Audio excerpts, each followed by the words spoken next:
Good afternoon. This is Margaret Ann Rule, Legislative Director for the Ohio State Grange. And this is Sue Roy, President of the Ohio State Grange. And welcome to the Buckeye Patrons Pulse podcast. I think I got it right that time. You did. Yay.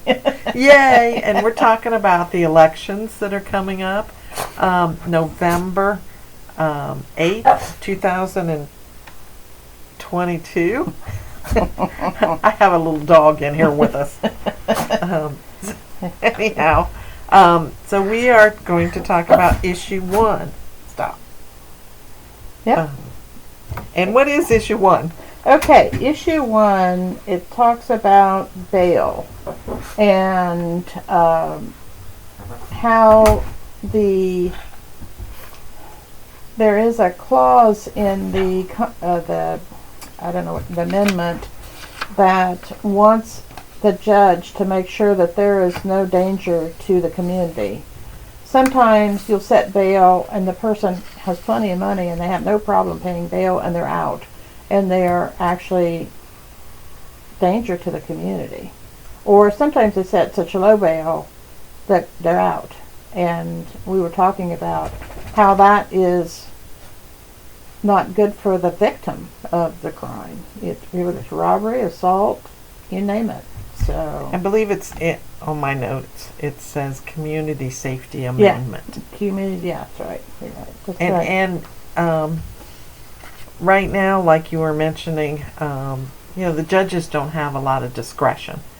They cannot take into public safety when they set a bail for somebody that's come in on a speeding ticket, or I guess they don't do bail on speeding tickets. But if they've been stalking somebody and they get arrested, they don't have a lot of discretion on how much the bail should be, and they can't take in any prior arrests. They cannot take in the seriousness of the stalking that they've done. Right. So yeah, and it's if you've committed a felony, that makes a difference too. If you've had no record, they will set bail. And bail is a form of payment for you. They want you to come back. They want you to show up. So you pay 10% of what they set the bail at. So if it's $10,000, you pay $1,000. Right. And you actually go to a bail bondsman, or someone does for you, and pays that with the surety that you will show up. If you don't, whoever's paid your bail forfeits their money. And if it's quite a bit of bail, there's been things where people put their houses up for bail money, and they've lost their house because they didn't show up. And we want not to make it so much about money, but safety, because there are people who have plenty of money to pay $100,000 in bail money, and they're dangerous for the community. So it isn't so much about money; it's about community safety.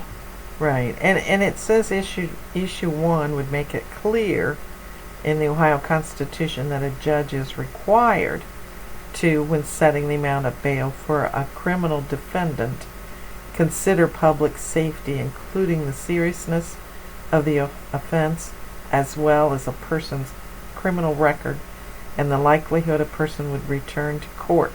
Right.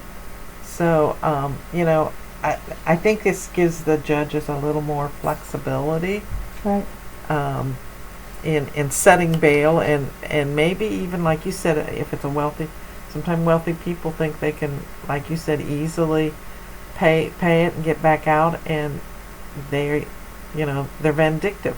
Right. They think they can get away with, lots of times it turns into murder. Yeah. Well, and there's been times where they have gotten away with it before, so they don't have a problem paying that bail and getting out and doing whatever. So, yeah. Or they're skipping town, too. Sure. Usually in high bail, they usually get their passports, but if you're rich enough and you've got a plane that can take you somewhere where it doesn't matter, Right. They can do whatever they want. Right. So- And I think you have seen, not necessarily from Ohio, but I've seen stories on TV Right. where they go to the Bahamas or whatever, and they end up doing the same thing. Right. Right. They Well, right now they're more concerned with drug cartel type activity in the bales. You know, Right. where they in other states right now, and this is just kind of this is not a reissuing of any kind of bail law, but they do want to make sure that we do have bail. They don't want it to be like California, or I think it's New York, where they don't have bail, and dear. so they don't. Most of the people don't come back.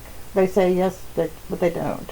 So we have people who are selling drugs or whatever, or working for a cartel, and they're arrested, and then they're let free. So if they don't set bail, or they don't have bail to set, they just come in and They tell them when the trial hearing would be. If they have an attorney, which if they say they're indigent, then they get a, I don't know, county public defender. public defender, yeah.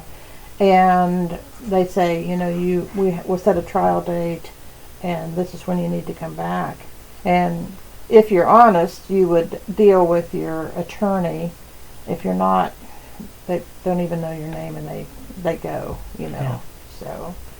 That's true. And they go back. A lot of times they're over the border and they go back. Right. So, But then they don't. If you don't set a bail, you don't. In my mind,